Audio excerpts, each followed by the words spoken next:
Welcome to Real Estate Stories. I'm Algernon Allen, and today I have a guest with me who is a client of mine, Amber.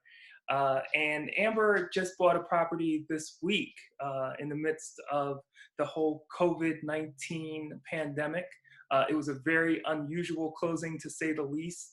The sellers were in the car. We were in the lobby moving documents up and down the steps. It was just very unusual, but somehow we got through it. So I'm here to talk to Amber about an experience that I think she's one of the very few people who have had this experience of going to closing and one of the sellers, unable to make it because they passed away that day. Amber, welcome. How you doing? Good, good. Thank you for having me. No problem. Thank you for doing this. I appreciate you taking the time. Tell me a little bit about what made you even look for a property in Philly, because you're in Brooklyn, right? Right, correct. So I've always been interested in real estate. And, as I think of just about my life and the future, like real estate seemed to be like a great idea in terms of long-term planning, right? So in New York, I knew that New York City was not going to be a sort of viable option for me. I am single. I'm working with one salary. So I've always had my eyes on Philadelphia because I'm originally from the Philadelphia area. My family is still there. And I know that it is a market that is thriving and has a long pathway around not only success in real estate, but just like the people who are moving there and just the changes that I've been seeing across the city. I was just like, if I was going to have a footprint anywhere in the real estate market, it had to be Philadelphia. So naturally, the West Philadelphia market was of interest to me simply because just growing up, that's where I spent most of my time, my extracurricular activities like dance and art. And like that neighborhood to me is, it just, the ties that I have to me are ties of, my childhood and youth. So I wanted to make I wanted my investment efforts to be there, rooted there. All right, so we started looking around at properties, and then we came across this particular property, and it was a 2-unit. Tell me about what made you select a 2-unit and how you knew this was the one for you. Right. So this was going to be my second purchase because we worked together on a single family home in the West Philadelphia or Southwest Philadelphia area as well. And I knew just through some of the research that I had been doing that I wanted my next property to be multifamily. I listen to podcasts a lot, and there's a particular podcast around real estate that I listen to and knew that a part of my strategy for the second purchase needed to be a multifamily home, one in which I could live in and use some of the income to apply towards the mortgage. So you and I commenced the search, very much all of 2019 across the city, but particularly again within that West Philly area. And it was actually you, Al, who found this property. You said that you thought you had something that could be a good fit. And just in working with you, I trusted your judgment. And when I saw it, I was like, this is perfect. It was honestly like, I also had my eyes set on that Baltimore Avenue area. So when you found the home, I was just like, this is it. And then that particular home, I think, is like the only multifamily on the block. So it just kept feeling like the stars were aligned. Like I knew that I wanted to purchase in that zip code. I knew I wanted multifamily. I knew that the Baltimore Avenue area was one that was thriving. And just as a single person, like it has a pulse. There were things that I would be able to get into. So yeah, it just felt right. So you decide, okay, this is it. We write up the offer, we get it in, it's accepted, everything's flowing pretty good. And then we get word that there's not just the 2 sellers, that there are 6 people involved with this transaction that have to sign off on every document that goes back and forth. Right. Did that deter you in any way? It didn't deter me. I knew it probably would add some additional complexities. But in my opinion, I felt like as long as all of the sellers are aligned, this should go smoothly. Right. That that did not end up being the case. No, we started this deal in September of 2019, or excuse me, yeah, late Yeah. September.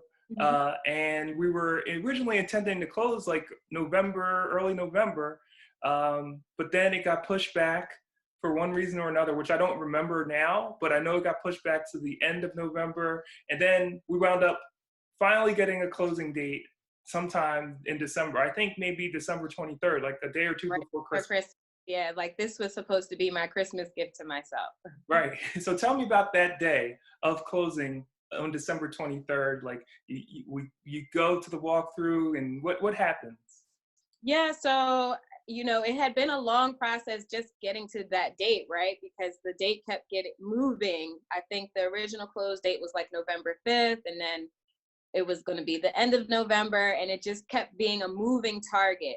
And so that honestly gave me some concerns because then I started to think like, well, maybe I shouldn't be doing this. And um, like buying a house is, especially buying a house alone, like it's a risk that if you're smart, like it's a good risk. But I honestly was like, okay, maybe this isn't for me.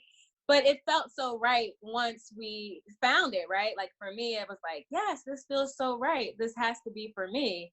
But when we got to close on December 23rd and I'm there signing all the papers and we're waiting for that one person to show, I was just like, oh my gosh, is this not supposed Wait, to be? so tell me a little bit about that and explain to our audience. So you get there and you're like, okay, I'm gonna have a normal close. Let's say it's at 1 o'clock or 2 o'clock. It gets delayed because there's six sellers and three decide that they're going to sign in advance, but the other three decide that they want to sign in person. Right. And so we're there for about an hour, hour and a half, and two of them have showed up. And then this other person, talk a little bit Right. about that part of it. Right. So the one seller was there on time, and she was waiting for her sister to arrive, who she arrived an hour later.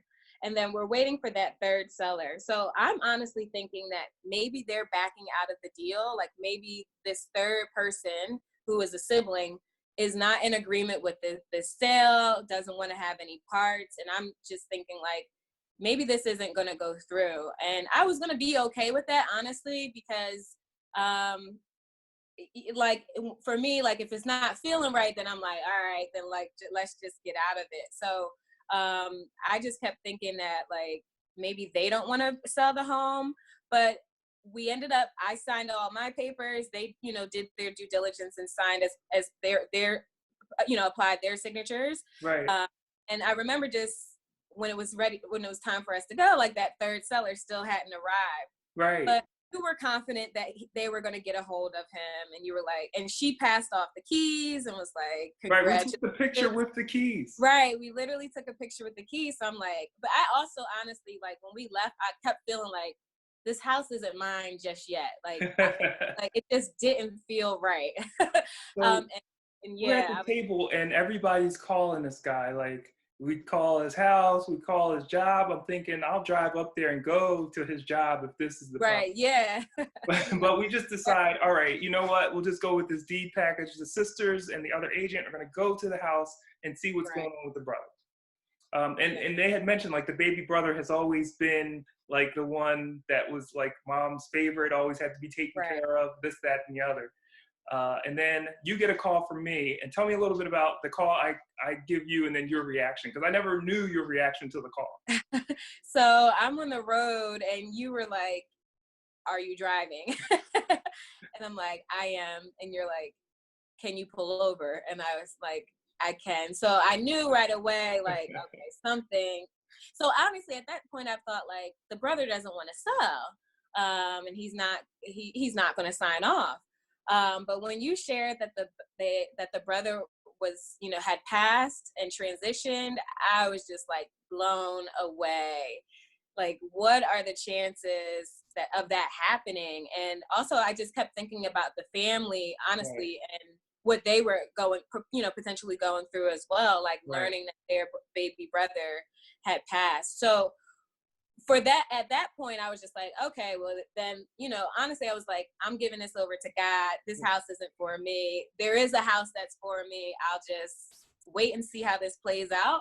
But I will also like continue thinking about looking at, for something else. Right. And at some point in this, we did start to reopen that as a possibility. Like, let's just, continue to look. But, the question of this whole thing is like, what happens when Right. a death happens at the table or the day of closing? And so we had to like open up an estate for this last seller. That's what has to happen. They have to open up an estate. They had to appoint an administrator, but it was taking weeks and weeks because Right. they had to keep going down to the city. It wasn't just clear. Yeah. And it took, and then all the documents had to be re-signed by all of these 6 sellers, well now 5, and an Five. administrator. Mm-hmm. So it became a very complicated transaction. And so then what? Let's see. December, January, February, end of March, you finally get the call that closing is actually going to happen. When did it start to feel like it was going to be real again, like actually going to close? So I think toward at the very last week of February is when maybe I had connected with you um, about, can we think through options, right? Or Hmm. scenarios regarding a pathway forward for me to purchase a home if it's not this one. So we kind of thought through just different scenarios, but then literally I think like maybe 24 or 48 hours later, you were like, I think we might be, headed toward close. And, you know, I was like, wow. So then I'm thinking, okay, maybe the house is for me. There were some new milestones in my life that made me feel like also like this, okay, like this feels like it's coming back together again in Right. the right fashion, right? And then we make it to close. And to your point, like COVID-19 is happening. And honestly, like, again, I had the same sentiments, like, maybe this is not for me. Right. Like, maybe I shouldn't be buying this house. Like, it seems like every time I come to close, there is a major life event happening in the environment Right. that, and it has nothing to do with me, but it just feels like, okay, maybe this shouldn't be right. But we made it to close in this crazy environment, right? Right. Um, Sanitizing our hands. We're, yeah, we're not allowed to go upstairs to right, meet with the person that's. I was about to start trying to help you with the docs from the mortgage company. right. Thank God the title closer Thank something God. out. So that would have taken us about 5 hours if I had to do it. But yeah, and then the sellers came in the car. They had to stay in the car. But we finally got through it. And how did you feel then and now? And what's happened since close? So I feel a lot better about the house and everything. But I will say, like, I still do have like not concerns really, but just COVID-19 adds another layer of complexity. And I've just been trying to keep myself educated around just what's happening in the real estate market and Right. what, people are foreseeing, but also staying educated around like what happened in 2008.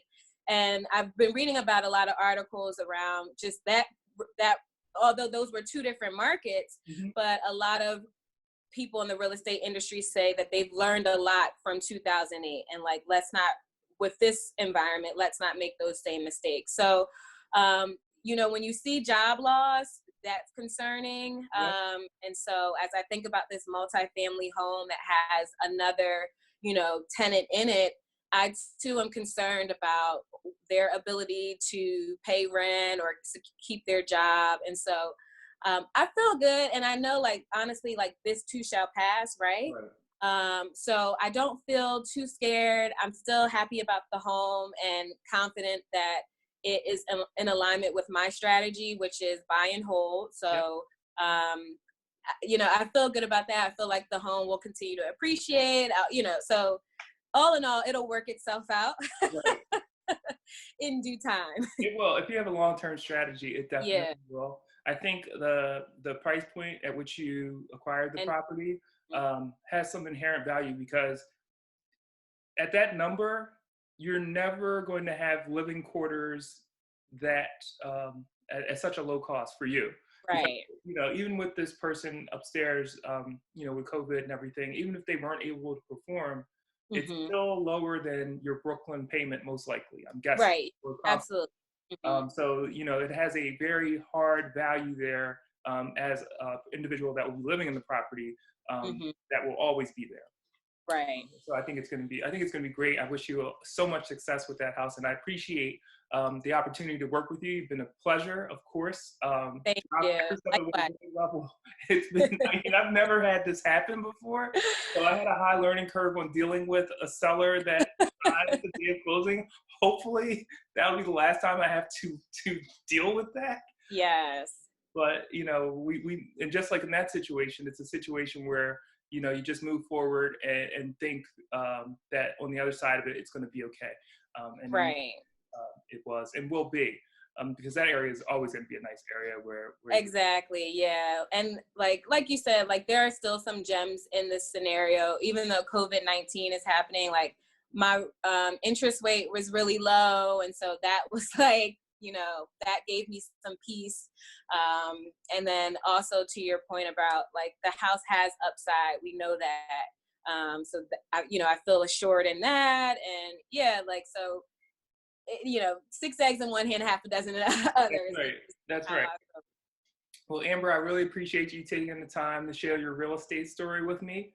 I hope you have a great day. Stay safe, stay sanitized, and we'll get through COVID-19. Yes. Thanks, Al.